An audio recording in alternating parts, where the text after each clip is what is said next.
구약의 이스라엘 백성들을 향해서 하나님께서 지속적으로 책망하시고 경고하신 일이 무엇입니까? 이스라엘 백성들이 홍해바다를 건너서 그리고 가나안 땅에 들어간 이후에 이제 남유다가 멸망할 때까지 그들이 가나안 땅에 한 900년 정도 삽니다. 900년 정도 살다가 마지막으로 바벨론으로 포로로 끌려가지 않습니까? 그러니까 이 900년 동안 하나님이 지속적으로 책망하시고 지속적으로 경고하는 그 말씀이 무엇인지 여러분께 여쭤봅니다.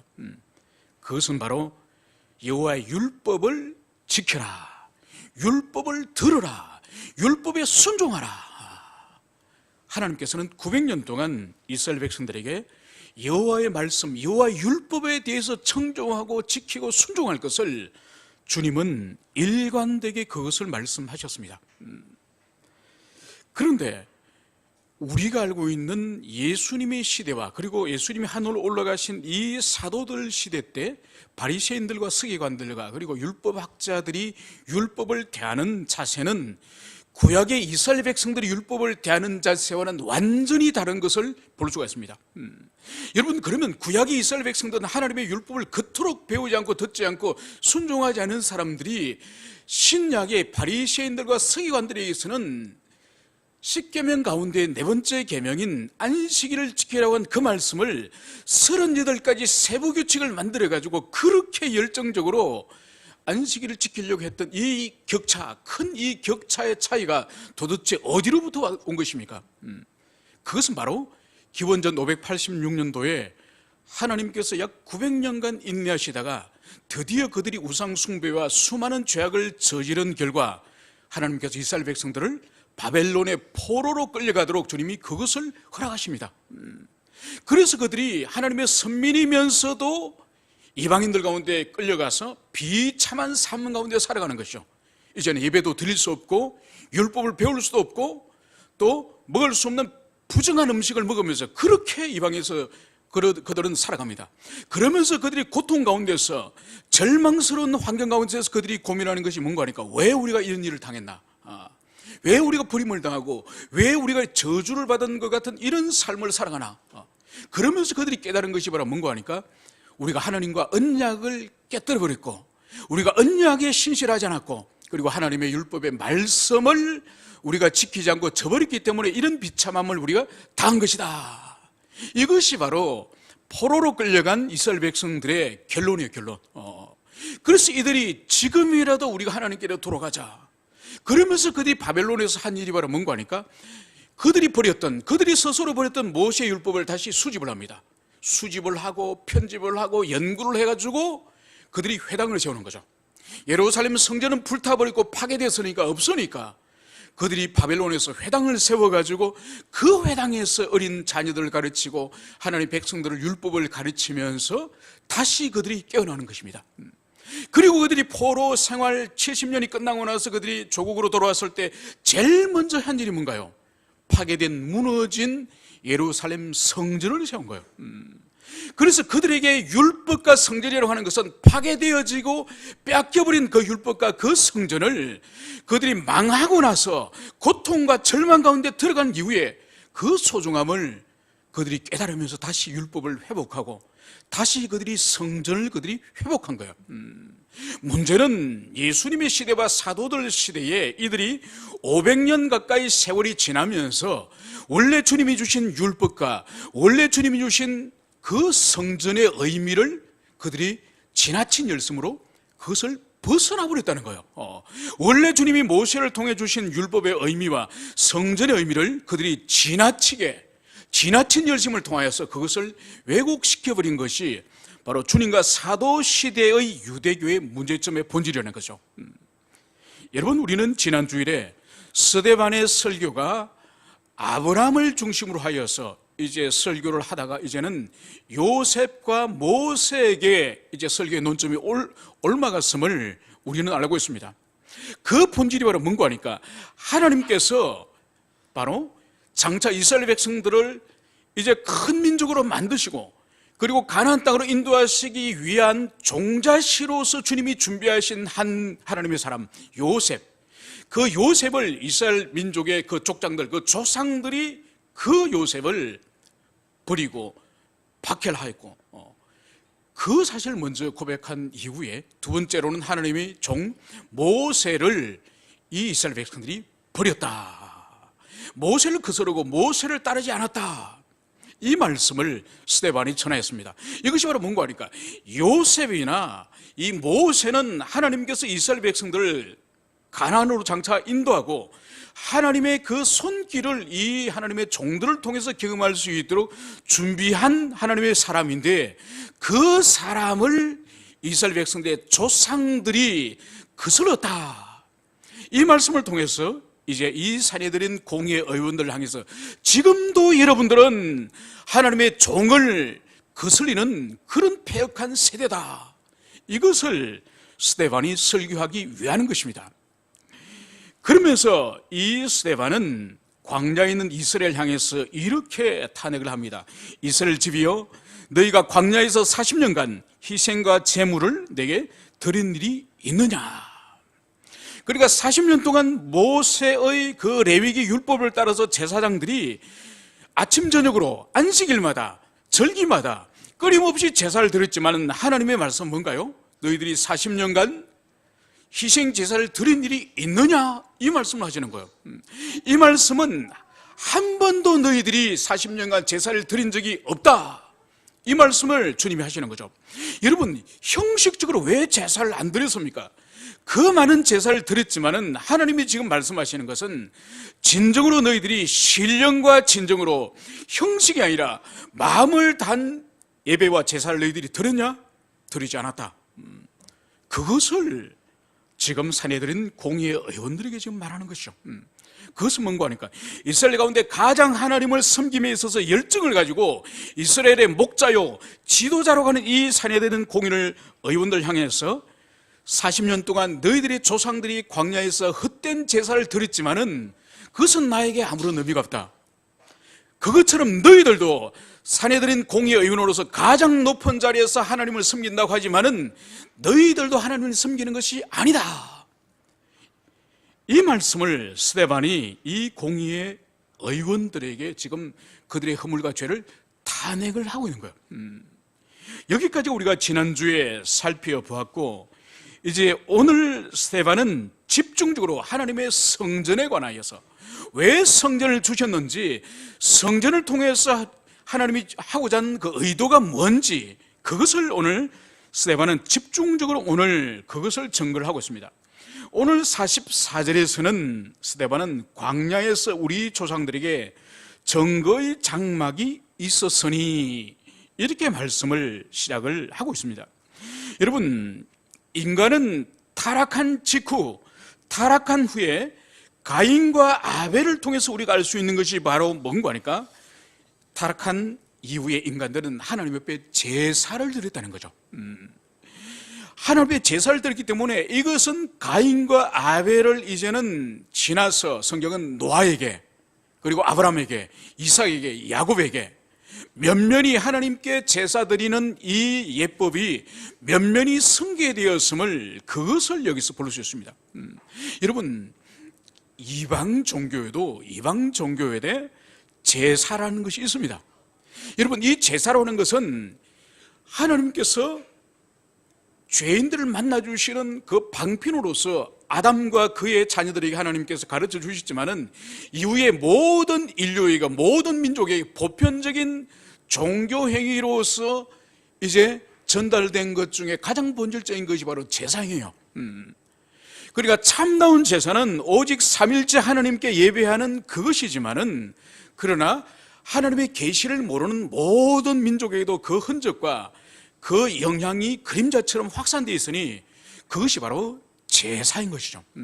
그래서 어떤 민족은 자기의 조상들을 마치 우상처럼 그렇게 제사를 하는 민족이 있고, 또 어떤 인종과 어떤 민족은 하늘의 별들, 이를 성신을 신적인 존재로서 높이면서 그 하나님의 피조물에 불과한 이를 성신을 제사하는 그런 민족도 있습니다. 또 이 땅에 있는 어떤 힘센 짐승이나 이 땅에 있는 어떤 산이나 바다나 강이나 그런 하나님의 피조물을 신으로 섬기는 그런 제사 행위가 있다는 것입니다. 그래서 이 제사 행위는 모든 인간의 심성 가운데에 종교심이 있음을 보여주는 가장 확실한 증거 중에 하나가 제사예요, 제사. 그러면서 우리가 볼 것은 이 제사를 모든 민족들 가운데, 인종들 가운데서 특정한 장소를, 처소를 고집하여서 그곳에서 제사를 드린다는 거죠. 여러분, 그래서 이슬람을 믿는 사람들 같은 경우에도 평생에 메카 성지를 가기를 그토록 소원하는 것이죠. 그러니까 이 세상의 모든 처소에서 그들이 이슬람 사원이 있어서 거기서 자기들도 예배를 드리고 기도를 하지만은 메카는 특별한 곳으로 그들이 인식을 하는 거죠. 그리고 불교라든지 다른 종교에서도 특별한 성지 성소라는 것이 있습니다. 그래서 특별한 의미를 부여하는 그런 처소가 있다는 것이죠. 여러분, 그래서 아브라함이나 이삭이나 야곱은 그들이 가는 곳마다 하나님께 제단을 쌓고 그곳에서 예배를 드리고 제사를 드리는 그것을 볼 수 있습니다. 그런데 오늘 성경은 광야에서 우리 조상들에게 증거의 장막이 있었으니, 이것이 바로 이스라엘 백성들이 출애굽의 여정 가운데서 하나님께서 시내산에서 드디어 성막을 주셨습니다. 성막을. 그래서 지금까지는 아브라함이나 이삭이나 야곱은 가는 곳마다 제단을 쌓아서 그렇게 하나님께 예배를 했지만은 이제 출애굽의 이 시대, 모세의 시대 때 드디어 하나님께서 이제는 하나님을 만나고 하나님께 제사를 드리고 하나님께 나아가는 고정적인 처소를 하나님이 정하셨으니 그것이 바로 성막이라는 것이죠. 성막. 그래서 오늘 이 성막을 오늘 스데반은 정거의 장막이다 이렇게 부르고 있는 것을 볼 수 있습니다. 여러분, 정거란 무엇일까요? 정거. 여러분, 이 정거의 의미는 바로 뭔가 하니까 하나님께서 모세에게 주신 십계명의 두 돌판, 이것이 바로 정거예요. 그래서 이 십계명 두 돌판을 아카시아로 만든 상자, 법궤, 그죠? 법궤는 광야의 아카시아 나무로 쪼개서 만들어 붙인 것이 법궤예요. 그 나무 상자 속에 이 정거 두 돌판을 보관합니다. 그죠? 그래서 이 상자를, 이 법궤를 뭐라고 부르죠? 법궤라도 부르지만은 정거궤라고 부르는 거죠. 그러니까 여호와의 정거의 이 두 돌판을 보관하는 곳이라 그래서 정거궤라고 부르는 것이죠. 그리고 이 정거궤를 또 하나님의 성막 가운데, 지성소 가운데 이 정거궤를 보관하지 않습니까? 그래서 이 성막을 또 다른 표현으로 뭐라 그러죠? 정거의 장막이다. 오늘 스데반은 정거의 장막이다, 이 말씀을 여기서 하고 있는 것이죠. 여러분, 이 정거의 장막, 겉으로 볼 때는 이 천막, 텐트의 이 지붕은 물돼지 가죽으로 만든 거예요. 그리고 돼지 가죽으로 만들었으니 아주 거무죽죽하고 보기가 그렇게 아름답지는 않겠죠, 그죠? 그런데 속에 들어가면은 아주 화려하게, 천을 만들 때도 아주 색실로서 화려하게 만들고, 또 황금으로서 하나님을 섬기는 도구들을 황금으로 만들고, 아주 속에 들어가면은 화려합니다. 그래서 이 정거의 장막, 하나님의 성막은 겉에서 볼 때는 아주 칙칙하고, 광야의 40년간 그 비바람을, 햇빛에 쬐고 비바람을 맞았으니 얼마나 낡아서 보기가 하찮은 그런 모습입니까, 그죠? 그러나 속에 들어가면은 영광스러운 그런 모습이 자라는 것이죠. 그래서 이 성막은 나중에 성전을 예시하는 거고, 이 성전은 예수님을 예표하는 거지 않습니까, 그죠? 그래서 광야에 있는 이 성막 자체도 그 모습은 매우 우중충하고 화려하지 않는 모습이지만은 그 속은 찬란한 영광의 처소인 것처럼 우리 예수님의 성육신의 모습을 예시하는 거예요. 여러분, 우리 예수님의 모습이 이 지상에 계셨을 때에 그분에게 어찌 타고난 아름다움이나 외적인 그런 귀한 모습이 있습니까? 없습니다. 아주 그 시대 평범한 그런 분이죠. 오히려 평범하다 못하여서 그분의 모습은 초라하게까지 합니다. 그분이 나이가 30세 전후였는데 그분을 보고 바리새인들이 뭐라 그랬습니까? 50의 나이를, 이 바리새인들은 우리 주님의 모습을 보고 50의 나이를 거론합니다. 그 정도로 주님이 얼마나 육체적으로 쇠약하고 육체적으로 거칠은 모습인지 그것을 보여주는 거죠. 그러나 우리 그리스도의 내면에는 그분의 신성과 그분의 완전한 인성의 아름다움을 소유하고 있는 분이에요. 그래서 성막의 겉모습은 돼지 가죽으로서 그렇게 천막을 쳐가 있는 그런 초라한 모습이지만은 그 내면 속에는 하나님의 임재, 하나님의 영광이 찬란한 그런 모습임을 우리가 증거의 장막을 생각할 때마다 그리스도 예수를 여러분들이 기억하시기를 바랍니다. 오늘 성경은 이 증거의 장막이 어떻게 만들어졌는지 그것을 오늘 말씀을 하고 있습니다. 이것은 모세에게 말씀하신 이가 명하사 그것을 본 그 양식대로 만들게 하신 것이라. 여러분, 이 세상에 있는 모든 이방 종교의 신전들이나 성전들이나 그들의 그런 건축물들은 다 인간들의 생각과 인간들에 의해서 만든 거 아닙니까? 그러나 오늘 스데반은 이 증거의 장막은 순수하게 모세에게 말씀하시니, 바로 누구죠? 여호와 하나님입니다. 모세에게 말씀하신 여호와 하나님께서 명하사 그가 본 그대로, 모세가 시내 산에서 하나님께서 환상으로 보여주신 그대로, 그러니까 이것은 모세의 자연적인 이성 안에서 모세의 지혜로 만든 성막도 아니고, 모세가 이방인의 텐트들을, 이방인의 성전들을 보고 흉내낸 것이 아니고, 바로 시내 산에서 여호와 하나님께서 모세에게 보여준 그 식양대로, 그 양식대로 그대로 산 아래 내려와서 그대로 만든 거예요. 그러니까 성막의 설계자는 누군가요? 하나님. 마치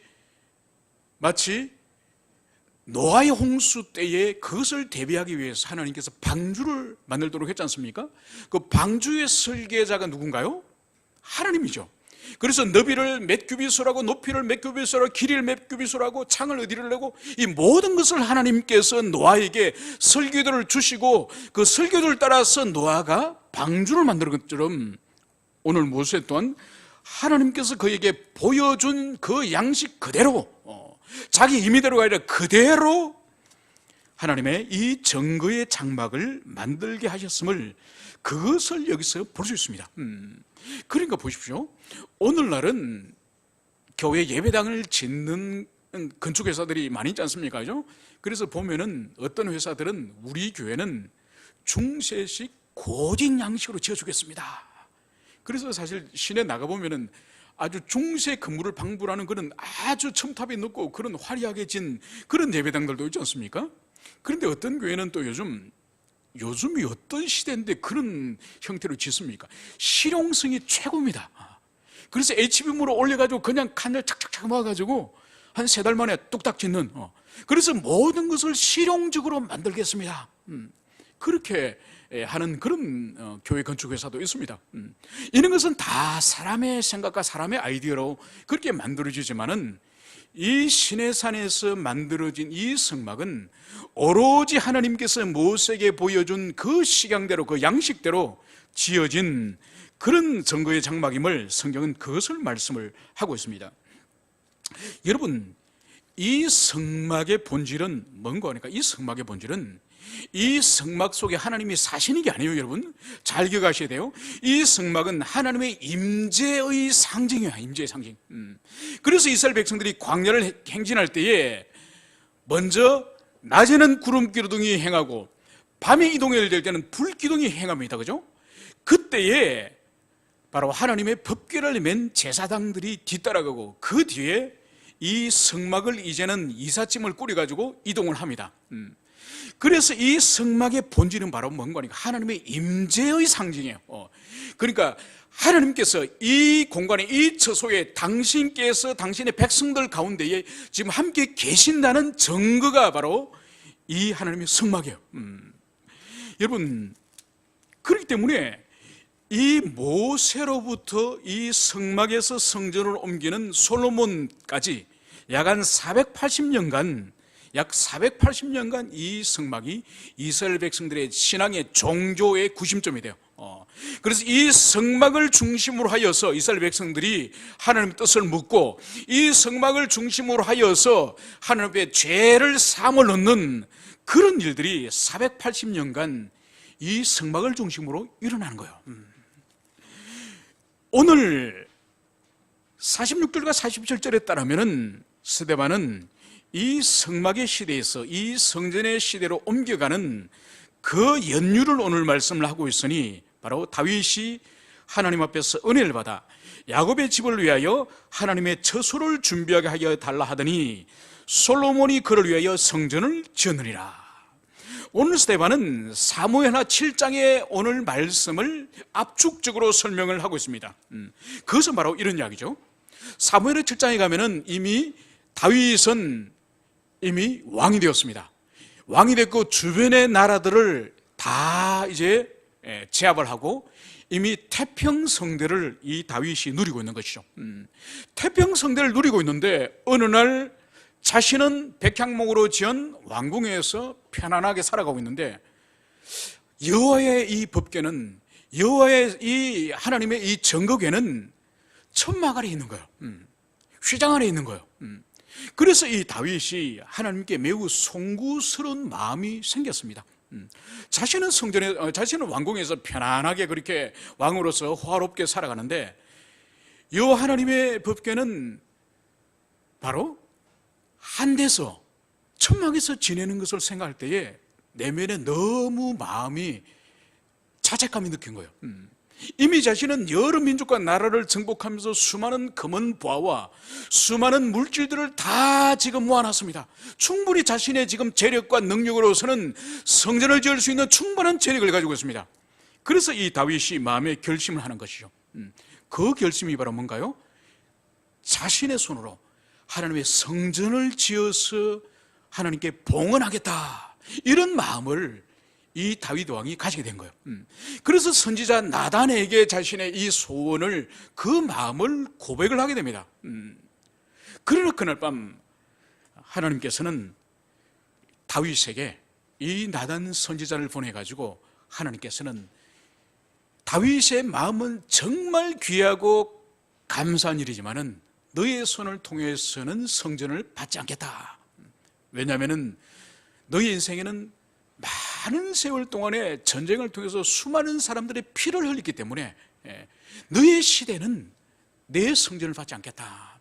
바로 성전은 너가 죽고 난 이후에, 너가 열조에게 돌아간 이후에 너의 몸에서 태어날 너의 아들을 통해서 내가 성전을 받겠다. 이 말씀을 나단 선지자에게 합니다. 그래서 나단 선지자가 이제 다시 가서 하나님의 뜻은 당신의 손이 아니라 당신의 아들의 손을 통해서 성전을 받기를 원합니다, 이 말씀을 전하는 것이죠.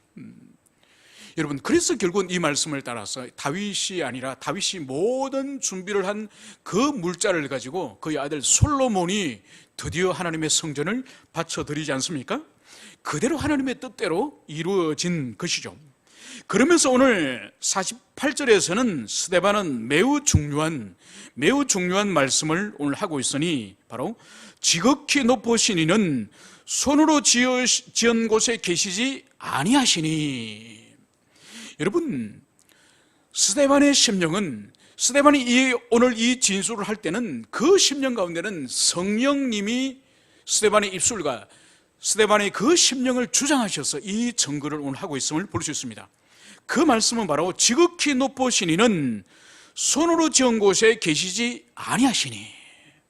바로 삼일체 하나님, 그 영광의 하나님은 인간이 만든, 인간이 아무리 화려하고 아무리 웅장하고 아무리 크게 지은 그런 건축물 성전이라 할지라도 사람이 손으로 만든 곳이 하나님이 계시지 않는다, 이 말씀을 여기서 하고 있는 거예요. 여러분, 이 말씀은 지금 이 말씀을 듣고 있는 이 1차적인 청중인 이 사내들인 공의 의원들이 지금까지는 그들이 손으로 만든, 인간들이 손으로 만든 그 성전 안에 하나님이 항상 계신다고 생각했던 이 고정관념을 오늘 이 스데반은 완전히 깨어버리는, 부셔버리는 그런 증거라고 할 수 있는 것입니다. 여러분, 창조주 하나님께서는 만유 위에 계시는 분이요, 당신이 지으신 모든 우주와 이 만물 위에 계시는 분이시고 또 만물 안에 계시는 분이시고 만물을 통일하시는 분이에요. 그렇기 때문에 인간의 손으로 만드신 돌로 만들어진 성전이나 휘장으로 만들어진 그런 속에 하나님이 가두어져 있는, 그 속에 하나님이 머물러 계시는 그런 분이 아님을 오늘 주님께서는 스데반의 입을 통해서 명백하게 여기서 말씀을 하고 있는 것이죠. 그래서 여러분, 하나님께서는 초월하신 분이시고 당신이 지으신 피조 세계로부터 초월하신 분이시고, 그러나 그와 함께 당신이 지으신 피조 세계 가운데에서 계시지 않는 곳이 없는 내재하시는 하나님이세요. 그리고 하나님의 이 두 속성을 우리가 아울러 이해하여야지 하나만 생각해서는 안 되는 것이죠. 그래서 당신이 지으신 이 만유를 초월하신 하나님이시고, 그럼에도 불구하고 당신이 지으신 만유 속에 들어오신 하나님이세요.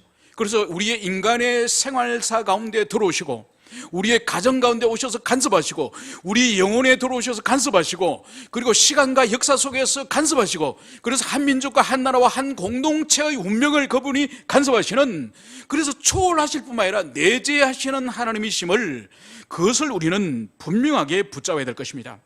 더 나아가서 오늘 스데반은 하나님께서는 손으로 지은 곳에 계시지 않는다고 말씀하시면서 오늘 49절과 50절에서는 이사야서 66장 1절과 2절을 오늘 인용하여서 오늘 증거하고 있습니다. 우리 49절과 50절을 우리 두 구절을 함께 읽겠습니다. 시작.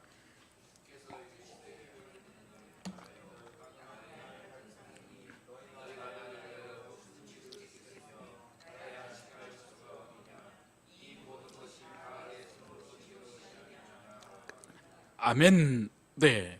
오늘 스데반은 성령에 충만하여서 자신의 입으로 지금 증거한 지극히 높으신 이는 손으로 지은 곳에 계시지 않는다, 이 말씀을 하시면서 성령께서 이 말씀과 가장 밀접한 이사야 66장 1절의 말씀을 스데반 심령에 확 불어넣어 주시는 거예요.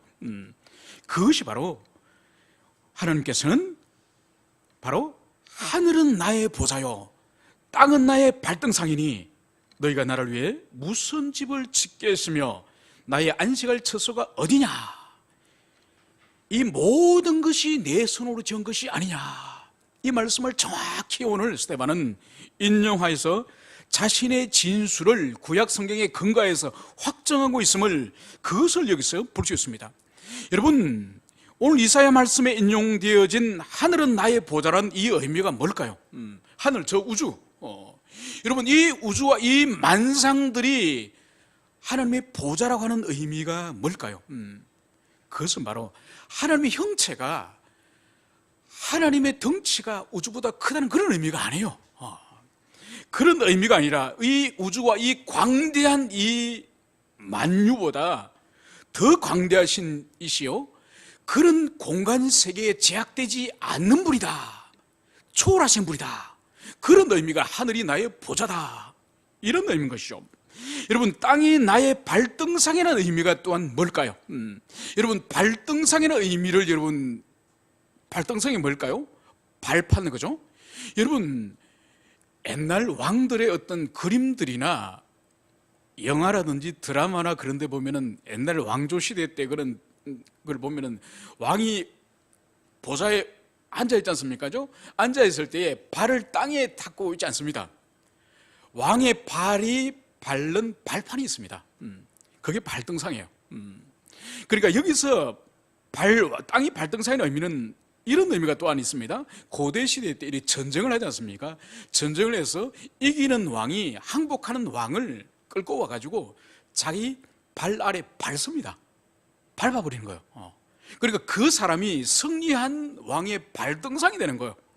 그러니까 자기 발 아래 왕 한 사람을 발로 밟지만은 그 왕국 전체가 이제는 자기의 지배 아래 들어왔다는 상징적인 행위가 그 왕을 밟는 거예요. 그러니까 이 땅, 이 모든 이 만물과 이 땅이 하나님의 발판, 발등상이라는 의미 또한 뭘까요? 이것 또한 지상의 모든 권세와 모든 권위들이 하나님 그분의 모든 영향과 통치 아래에 있다고 하는 그런 의미예요. 그리고 더 나아가서 나의 안식할 처소가 어디냐? 이 모든 것이 내 손으로 지은 것이 아니냐. 여러분, 나의 안식할 처소가 어디냐? 이 의미 또한 하나님이 어디 안식할 곳이 없다, 하나님에게 안식이 없다, 이런 의미가 아니에요. 이런 의미가 아니라 바로 하나님께서는 인간이 만들어 놓은 어떤 특정한 장소, 특정한 그 처소, 즉 성전 같은 그런 공간에 머물러서 안식을 취하는 그런 분이 아니라 그런 뜻이에요. 그러니까 특정한 장소, 처소에 그렇게 고정적으로 머물러 있는 그런 분이 아님을 말씀하시면서 결국은 이 모든 것들이 다 내 손으로 지은 것이 아니냐. 결국은 이스라엘 백성들의 이 성전은 하나님께 이스라엘 백성들이 제사를 드리는 곳이고 하나님을 만나는 곳이고 하나님의 이름을 둔 곳이지, 그 성전 속에 하나님이 웅크리고 쉬고 계시는 처소가 아니라는 거예요. 오히려 하나님께서는 이스라엘 백성들과 함께 계시는 분이에요. 어떤 장소와 처소와 건물 안에 있는 분이 아니라 오히려 하나님의 백성들과 함께 계시는 분이심을 예수님께서 천상으로 올라가시기 직전에 마태복음 28장 20절에 이렇게 말씀을 하셨습니다. 내가 세상 끝날 때까지 너희와 함께 하리라. 세상 끝날 때까지 우리 성도들, 우리 그리스도인들, 당신의 자녀들 한 명 한 명과 너희들과 함께 있겠다, 이 말씀을 주님이 하셨습니다. 그리고 더 나아가서 고린도전서 3장 16절에서는 너희는 너희가 하나님의 성전인 것과 하나님의 성령이 너희 안에 계신 것을 알지 못하느냐.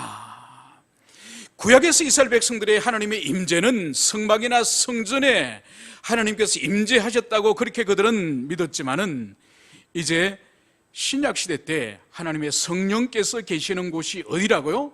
그 성전이 어디라고요? 바로 너희 속에 하나님의 성령께서 계시는 성전인 줄 너희들이 알지 못하느냐, 이 말씀을 바울이 하였습니다. 그래서 우리 한 사람 한 사람, 여러분 한 분 한 분이 거룩하신 하나님의 성전이요, 성전.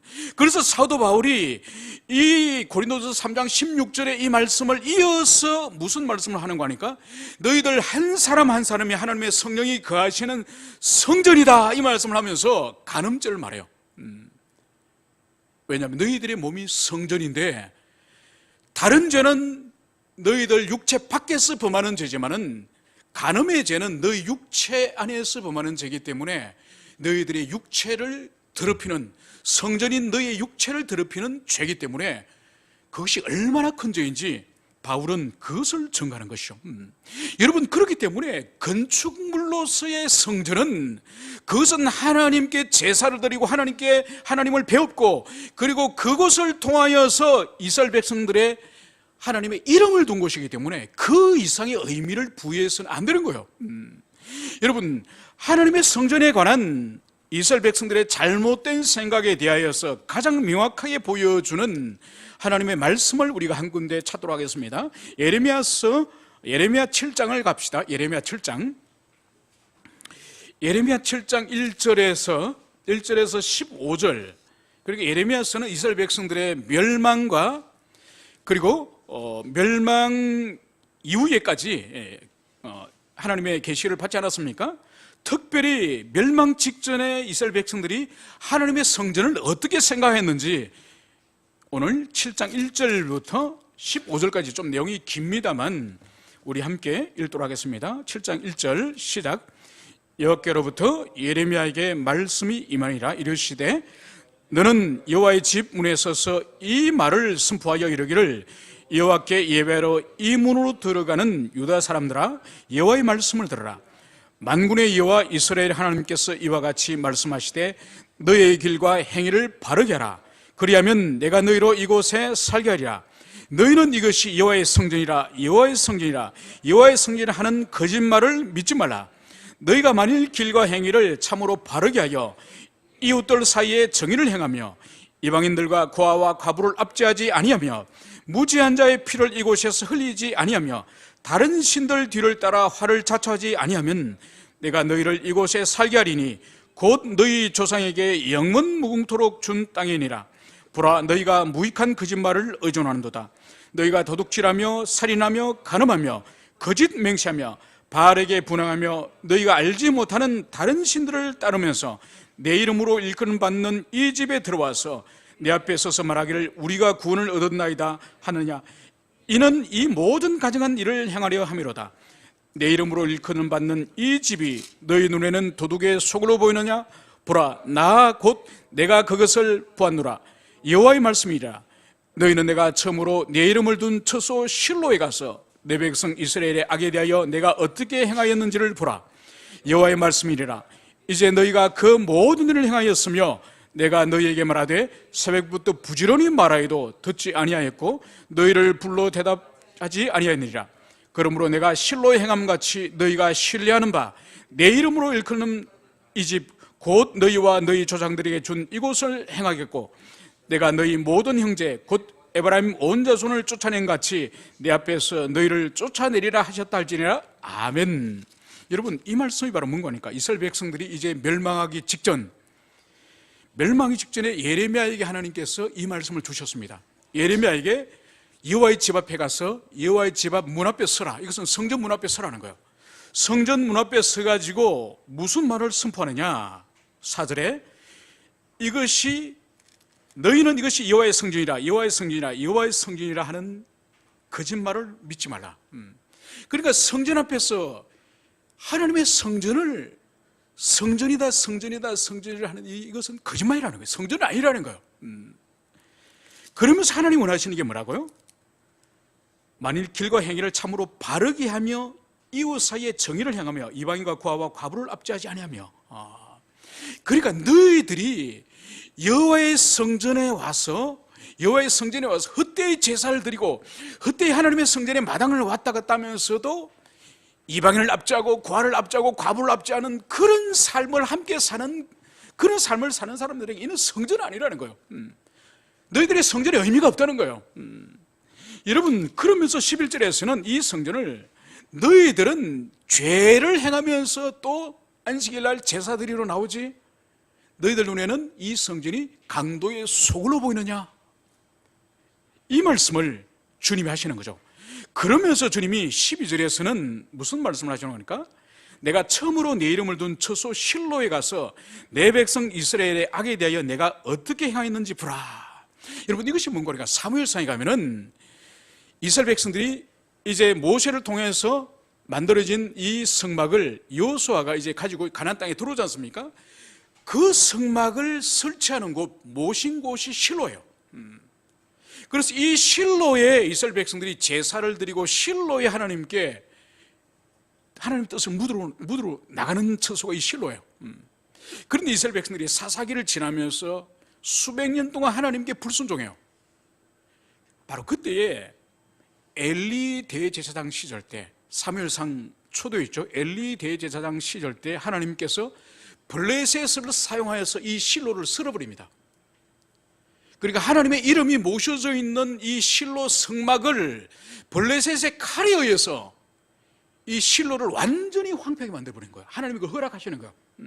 당신의 이름을 두고 당신의 성막마저도 하나님이 포기하시고 그것을 파괴하도록 하나님이 허락하시는 거예요. 그리고 결국 법궤는 블레셋에 뺏겨버리죠. 그죠? 하나님의 법궤가 뺏겨버립니다. 그래서 오늘 하나님께서 너희들이 지금 성전 입으로 노래를 부르지? 이 하나님의 법궤가 처음 모셨던 실로를 너희들이 가봐라. 첫 번째 세워진 성막을 내가 어떻게 파괴해버렸는지 그것을 주님이 말씀하시는 거예요. 그러니까 오늘 스데반의 오늘 입술을 통하여서 이 하나님을 향한 참다운 믿음과 참다운 경외가 없는 제사, 그런 성전이 얼마나 하찮은 것인지 오늘 예레미야는 먼저 파괴된 성막이 있던 실로를 너희들이 가봐라. 그 실로에 예전에 있던 성막이 어떻게 파괴되어 버렸는지, 이 여호와가 어떻게 성막을 파괴해버렸는지, 그러므로 장차 이 예루살렘 성전도 내가 철저히 파괴해버리겠다, 이 말씀을 주님이 하고 계시는 거죠. 다시 사도행전으로 돌아오겠습니다. 오늘 스데반은 이 예루살렘 성전을 절대적인 의미를 부여하고 있는, 그래서 성전을 우상으로 숭배하고 있는 이 유대인을 향했어요. 오늘 탄핵을 지금 하고 있는 거야. 그래서 결국은 이 성전은 성전에 하나님이 원래 부여하신 고유의 의미, 하나님을 만나고 하나님께 제사를 드리고 그리고 하나님의 이름을 둔 그 의미를 넘어서서 마치 성전 자체를 하나님인 것처럼 성전을 숭배하는 이것을 하나님이 탄핵하셨음을 오늘 그것을 이것을 보여주고 있습니다. 그리고 더 나아가서 51절에서는 이제 스데반은 이제 자기 자신의 무죄를 변정하는 것이 아니라 더 나아가서 유대인의 현재적인 죄악상을 더 적극적으로 오늘 증언하고 있으니 바로 목이 곧고 마음과 귀에 할례를 받지 못한 사람들아, 오늘 이 말씀을 여기서 하고 있습니다. 여러분, 목이 곧다는 의미가 뭔가요? 이것은 원어적인 의미는 목이 뻣뻣하다는 의미예요. 여러분, 목이 뻣뻣하다는 의미는 교만하다는 뜻이 아니에요. 그죠? 우리는 보통 목이 뻣뻣하면은 저 사람 참 교만하다, 목이 곧다, 교만하다는 뜻인데 성경 속에서는 목이 곧다, 목이 뻣뻣하다는 뜻은 교만하다는 뜻이 아니에요. 그 뜻은 바로 뭔가 하니까 완고하고 고집이 세다는 뜻이에요. 여러분, 완고하고 고집이 세다는 것은 뭔가 하니까 자기 사랑과 자기 중심성이 하나님의 어떤 말씀 앞에서도 절대로 자신을 꺾지 않고 자신을 바꾸지 않고 자신을 성복시키지 않는 자기 중심성, 그것을 말하는 거예요. 여러분, 은혜를 받고 사람이 변화된다는 것은 다른 것이 아니에요. 가장 본질적으로 은혜를 받고 사람이 변화된다고 하는 가장 영적이고 내면적인 본질은 뭔가 하니까 하나님의 진리 말씀 앞에서 그 사람이 부드러워지고 그 사람의 인격이 하나님의 말씀 앞에서 잘 휘어지는, 잘 움직이는, 그것이 바로 영혼이 변화됐다는 거예요. 여러분, 영혼이 변화됐다는 것이 뭐 옛날에 안 하던 11조를 하고 옛날에 안 하던 어떤 헌신을 하고 옛날에 안 하던 어떤 사역을 하는 것도 의미가 될 수 있지만 그보다 더 본질적인 의미는 뭔가 하니까 하나님의 진리 말씀에 영혼이 반응을 움직이는 걸 말하는 거예요.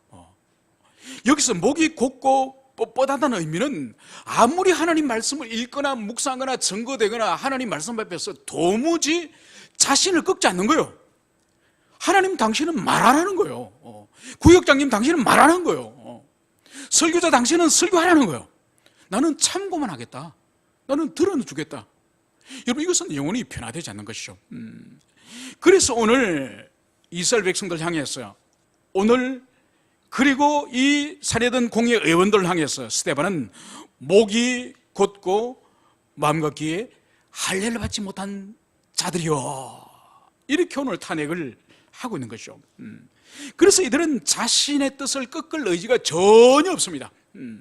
그러니까 아마 스데반을 향해서 눈을 째려보면서, 그죠? 전혀 승복하는, 전혀 자신들의 허물과 죄를 지금 탄핵하고 있는 스데반을 향해서 승복한다는 표정을 전혀 짓지 않는 것이죠. 오히려 대적하고 거슬리는 그런 태도로 오늘 스데반을 응시하지 않았겠습니까? 오늘 여기서 마음과 귀에 할례를 받지 못한 사람이라고 오늘 스데반은 책망을 하고 있는데 이 의미가 또한 뭘까요? 여러분, 할례는 원래 어디에 할례를 행하는 것이죠? 할례는 원래 남자아이가 태어나면 8일째 되는 그날에 아이들의 양피를 베는 거예요. 그것이 육체의 할례. 그렇기 때문에 이스라엘 백성들은 자신들이 할례를 한 민족이라고 하는 것에 대해서 자부심이, 이 사람들은 대단합니다. 그래서 이방인들에게는, 우리가 구약 성경에 보면은 이방인들 향해서 정죄하고 판단하고 할 때에 자주 사용하는 단어가 뭐죠? 이 할례 없는 자들아, 이 할례 없는 자들아. 그러니까 자기 자신들이 할례에 있는 것이 엄청 자부심을, 신앙적인 자부심을 그 사람들이 가지고 있는 것이죠. 여러분, 그러나 할례를 처음 행할 것을 하나님께서 말씀하시면서 모세의 신명기 안에서도 너희들이 마음의 할례를 행하라, 이 말씀을 주님이 반복하세요. 그러니까 이 인간들이 육체 할례를 행하면서 그것을 헛된 자부심을 가질 것을 하나님은 그것을 아시기 때문에 이스라엘 백성들 향해서 너희들이 마음의 할례를 행하라고 반복적으로 말씀하신 이유가 바로 그것이에요. 아무리 육체의 할례를 행하더라도 오늘 스데반이 마음과 귀의 할례를 행하지 못한 자들이라고 그렇게 오늘 책망을 하고 있는 것이죠. 여러분, 마음과 귀의 할례를 받지 못했다는 의미가 뭘까요? 여러분, 이것은 앞구절에 있는 목이 곧다는 의미와 일맥상통하는 그런 의미를 가지고 있습니다. 여러분, 마음과 귀의 할례를 받지 못했다는 의미의 그 본질이 바로 뭔가 하니까 이것은 특히 귀의 할례. 여러분, 어떻게 귀를 할례를 받을 수 있겠습니까? 뭐 귀를 칼로 뭐 일부분을 자르겠습니까? 그런 뜻이 아니에요. 귀의 할례를 받는다는 의미는 바로 뭔가 하니까 하나님의 말씀을 잘 들으라는 뜻이에요. 그러니까 귀의 할례를 받지 않았다는 의미는 바로 뭔가 하니까 하나님의 말씀을 듣기를 거부하는, 하나님의 뜻에 자신을 승복시키기를 거부하는, 그래서 자기 하고 싶은 소욕을 따라서 하고 싶은 마음을 따라서 살아가는 그것이 바로 마음과 귀의 할례를 받지 못한 것이라고 오늘 스데반은 그것을 오늘 여기서 책망을 하고 있는 것이죠. 여러분, 믿음의 본질은 분명히 하나님께서도 신명기 6장에서도 너희들은 가장 먼저 들으라, 이스라엘아 들으라. 여러분, 믿음은 들음으로부터 나요. 사도 바울도 로마서 10장 17절에서 믿음은 들음에서 나며 들음은 그리스도의 말씀으로 말미암느니라. 그러니까 그리스도의 말씀을 청중하게 들을 때 구원에 이르는 믿음이 발생하는 거예요. 그러니까 듣지 않으면은, 하나님의 말씀을 듣지 않으면 그 사람에게는 아무 소용이 없어요. 평생 교회를 다니고 어떤 직분을 가지고 어떤 헌신을 했다 할지라도 듣지 않고는 믿음이 발생할 수 없고 믿음이 없이는 구원에 이르지 못하기 때문에 하나님께서는 구약에서나 신약에서나 들으라고 그토록 호소를 하시는 것이죠. 그래서 여기서 이스라엘 백성들이 귀와 마음의 할례를 받지 못한 사람들아, 그러니까 그리스도 예수의 말씀을 이들이 듣지 않았음을, 그것을 오늘 스데반이 오늘 그것을 책망을 하는 것이요.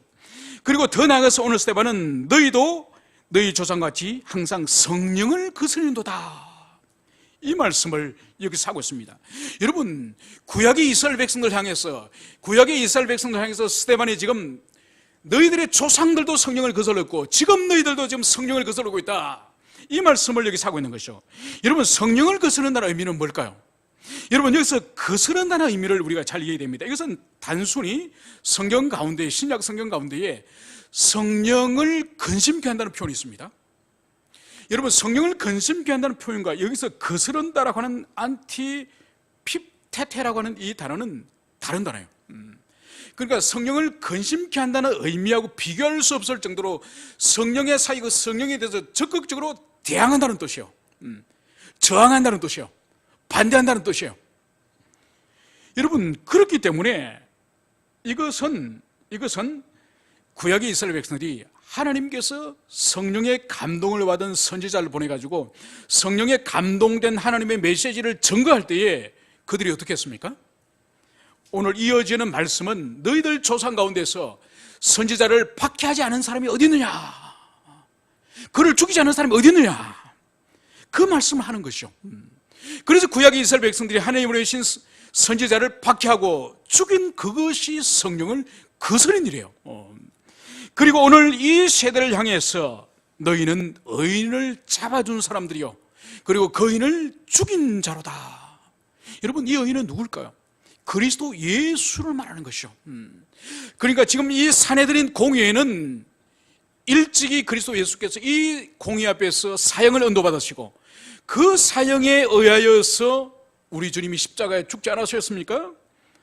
오늘 스데반의 마지막에 이 설교의 결론은 너희들의 조상들이 선지자를 죽이고 선지자를 박해했던 것처럼, 그리고 선지자들이 메시아가 오실 거다, 그리스도께서 오실 거다고 했던 그 메시아를 너희들은 잡아서 너희들은 죽였다, 이 말씀을 오늘 스데반이 마지막으로 오늘 증거를 하고 있는 것이죠. 여러분, 스데반은 이들의 양심과 이들의 심령을 찌르는 설교를 했습니다. 이제 이 말씀에 대해서, 이 증거에 대해서 이들이 이제는 반응할 차례가 되었습니다. 이들이 과연 하나님의 사람인지 하나님의 사람이 아닌지, 이들의 반응에 의해서 이들이 어디에 속하는지 그것을 여기서 보여주고 있습니다. 우리가 오늘 읽지 않았지만은 54절에서는 그들이 이 말을 듣고 마음에 찔려 그를 향하여 이를 갈거늘. 여러분, 이것은 사도 베드로의 설교를 듣고 마음에 찔려, 여기까지는 똑같습니다.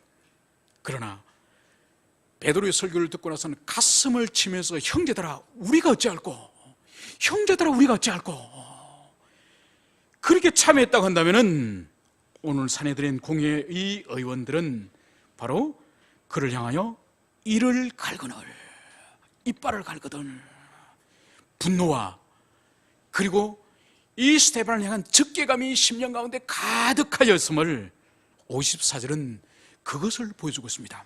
이제 다음 시간에 이들이 구체적으로 이 증거자 스데반을 어떻게 하는지, 그리고 그 결과로 예루살렘 교회는 어떤 일이 일어난지, 그것을 우리가 다음 시간에 우리가 계속적으로 살펴보도록 하겠습니다.